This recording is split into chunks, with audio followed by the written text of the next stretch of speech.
Hey, this is Al McGhee with your entertainment ticket at www.yeticket.com. I'm here with Orrin Bolton. He's a musician, he's an author, he's a world traveler. Also, he's the brother of Michael Bolton. But we're here to talk about Orrin. Man, this guy is very exciting. He has a lot to talk about. I'm excited that he's here. Welcome, Orrin. Wonderful to be with you, Al. Been looking forward to this for a while. Me too, man. I'm really excited to talk to you because you got a very fascinating life. First of all, when you're a young guy, you traveled, you lived in some foreign countries. For example, you lived in Afghanistan back in the day. Tell us a little bit about that. Yeah, I'd been performing in the Netherlands, and I knew from the time probably I was 13 years old that one day I'd live in India. And so I left from Amsterdam and flew to New Delhi, India, and then went overland to Afghanistan in 1973, and arrived just in time for the first insertion of the Soviets, actually. I was there for 9 months, and then next thing I knew, 4 o'clock in the morning, troop transports were running through town collecting Westerners, and made it back to India and was stranded there for a year, and I wrote a book about it. Got a couple books, and this book is called Vagabundo, and it's about my experiences in India and Afghanistan, and it's a true story, and it's about my brother and myself, actually, and I'm really looking forward to bringing it out with the other material that I have. Man, in 1973, I didn't know what I wanted to do. I mean, I was in the Air Force because I was getting drafted to the Army, so I went into the Air Force. I didn't know what I wanted to do with my life. At least you knew where you wanted to go in 1973. I mean, that was very mature for you. Well, I knew where I wanted to go from the time I was 12. I read a book called Siddhartha and another book called Journey to the East, and it made sense to me about a young man's search for something beyond what he was experiencing. So I knew in my heart where I was going, and then by the time I got to the Netherlands and I would see Westerners arriving seasonally on their return from that area, it made sense. That's why I was able to jump to New Delhi from the Netherlands. Now, but even in that time period of your life, did you realize that you was still looking for something, searching for something for you? I was hanging 10. I was surfing I just felt like it was ordained. Whatever was happening was all part and parcel of something that was ordained, and I was comfortable with that. It's been an exciting journey, and it still continues to be an exciting blessing. So, you know, we're blessed with this life. What we do with it is our business, and if you're comfortable with that, there's surprises all along the way beyond your expectations. Well, along your journey so far, or your journey back in the past, you have been a musician. You have also wrote. Now, you have had some gold records too, and you also have managed your brother, and you also, played in other bands. Tell us about that. Actually, the gold and platinum that I have on the wall are through my affiliation with my brother. When I returned from India, which I never thought I would, it was back in the day when they didn't even have fax machines available. I was on the other side of the planet after that Afghani experience, and I really thought I'd never see my family again. And when I was able to return, emaciated and quite thin and so on and so forth, I found that my brother, who had been kicking it from the time he was 13 years old, still hadn't been able to achieve that holy grail, the commitment from a major label. And within a year, I got him his first major deal, his first major record. You did that? Yes. I was his manager. We also started a publishing company and a production company. Because we'd already been schooled, we'd had our publishing taken from us in early deals and been through the whole Music Biz 101. So I just picked up where we dropped off. We were in bands together from the time we were kids, but now we were adults, and now it was time to take care of business. And because I'd been delivered back to the United States, I felt this was my mission. And I think Michael's going to be okay. But how did you learn a lot about the music business? My mother loved music, and from the time we were children, we'd be watching Ed Sullivan, and she'd say, "Did you hear that? He hit a C note. Did you hear that vocal variation? He got that from Sam Cooke." Just my mother really, aside from her love of music, would tell us what was happening and what was important, so on and so forth, because it was just the most joyous thing that she experienced besides, her family life. And as soon as we could get our hands around the neck of a guitar, we were in it. And then it's just, you develop your vocal prowess, you find masters, individuals who play better than you, who sing better than you, and it becomes part of you. You are what you do. No? And I want to say you're still blessed with the presence of your mother. She's what, 94 now? Yeah, she's 94 years old, and That's great. I know I'm experiencing every moment with it because life is short, and you make the most of it. But clock's ticking, time marches on For all of us. Yep, yep. But she also, again, she saw that musical ability in both you guys. Well, she encouraged it. Let's say that. My father was a politician and an athlete, so the accolades came from our prowess on the field. And the political machine politics, actually, which turned me off and pushed me more into radical politics, came from my experience with my father, who was really all about machine politics, and we know how that works.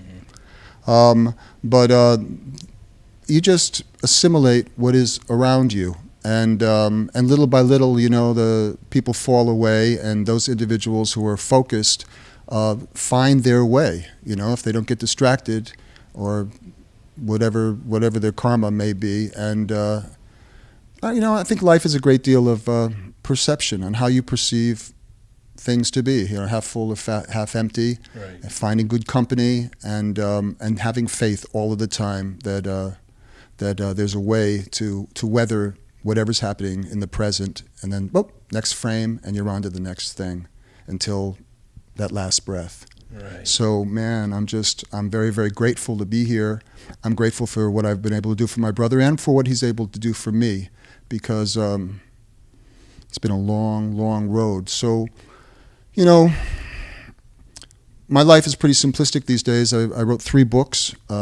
What are the name of them? Well, we had a property in Jamaica for 10 years in the West End up in the cliffs, and wrote a book called Justice, and it's a thriller. And it's my most recent book. And I've got another book called Confessions, which is a cautionary tale for young people about substance abuse and how it works. And there's, a little scientific section in the middle that shows how chemicals work inside your brain. It's not preachy, it's pretty funny, and it's very, very true. And anyone who reads it is going to know it's coming from the right source. And the book I'm most excited about now is Vagabundo, which is about my leaving my brother and the band and heading to Amsterdam and then to New Delhi, going overland to Afghanistan, the Afghani experience, then being stranded in India for a year. There's nothing but spit on the ground. You can't pull together anything in that place. It's only by God's grace that you're able to get from one point to another. But it was well over a year before I was able to get back to the United States, and I was all raggedy. And what do I find? Michael still doesn't have a record deal, and he's still kicking it. His voice is strong, and he's still as focused as ever. But he's in New Haven, Connecticut, and there's not really a music industry there. So because of the dues that we paid and the lessons that we learned, I was able to sign him to a publishing, production, and management agreement. And as I said, just hit it, and within a year we had our first major record deal. Wow. Yeah. Wow, that's a family affair. That's really great, Orrin. Yeah. Now, what inspired you to write, or how did you know that you could write? Well, you really don't. You mean writing, literary writing, or Yes. music writing? Well, both. Let's go with literary first. What What inspired you to write? A good question. I'm just realizing it now. I took a creative writing course in the 7th grade, and oh my God, that was the first year of busing in New Haven, Connecticut. They Really? actually integrated the school and bused kids from the other side of town. I'm just realizing that. That's where a lot of musical influence came from as well.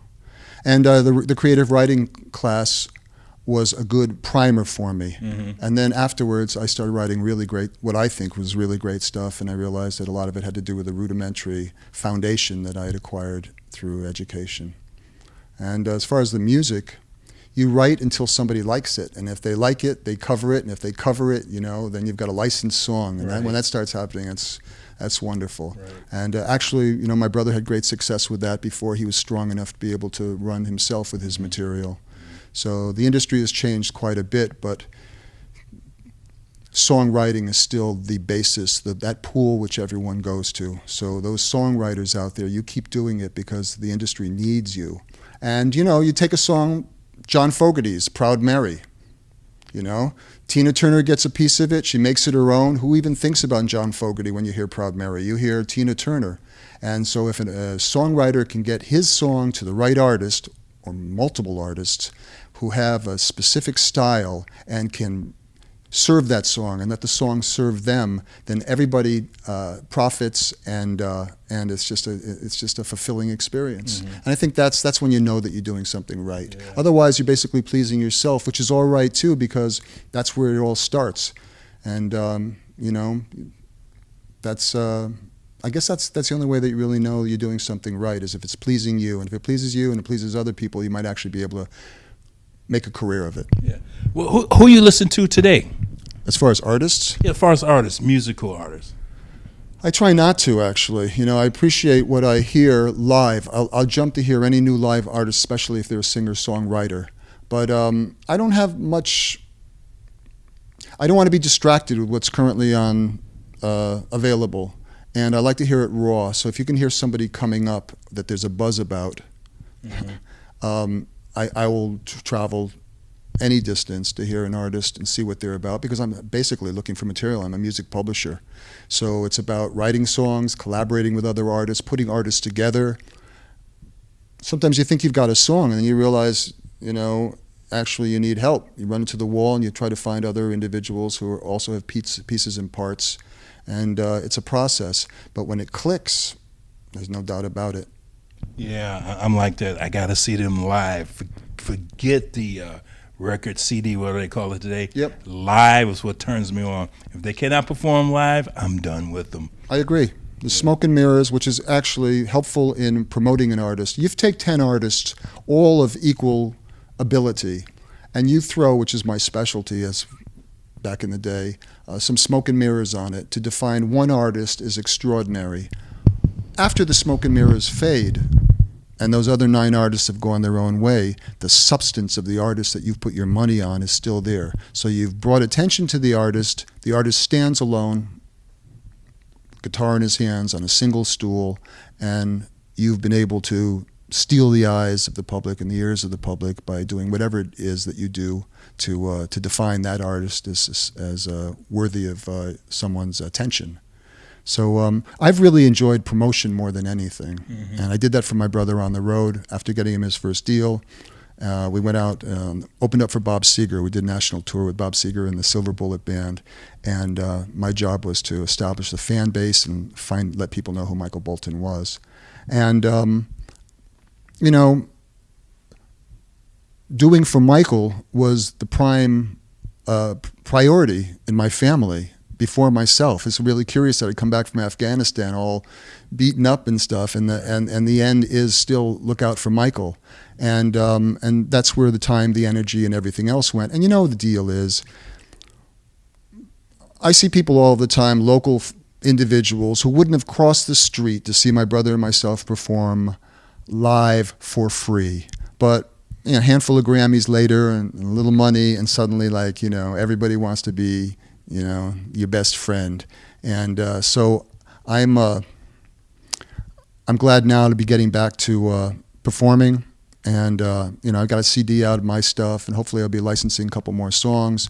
But really what I really want to get out there are my books. And in the music business, you learn that, you know, there are a lot of artists who suddenly become very popular, but after their first album or CD, they don't have any material. They've lost their edge. Mm-hmm. And so it's best to have stuff in the pipeline. So having 3 books right now and having an agent to represent it is a big up for me. And Vagabundo is going to be the first effort, and then we'll see what happens with the other pieces, the other literary work. Well, Orrin, I want to thank you very much for coming on Your Entertainment Ticket, and it's really a pleasure meeting you, and I'm going to look more for your information and keep up the good work. Thanks so much. Thank you very much, Orrin. Really a pleasure. Thank you. Thanks, Al. And thank you for watching Your Entertainment Ticket. Hey, we got much more coming up. We are your entertainment ticket, that's right. YETV.com. We are your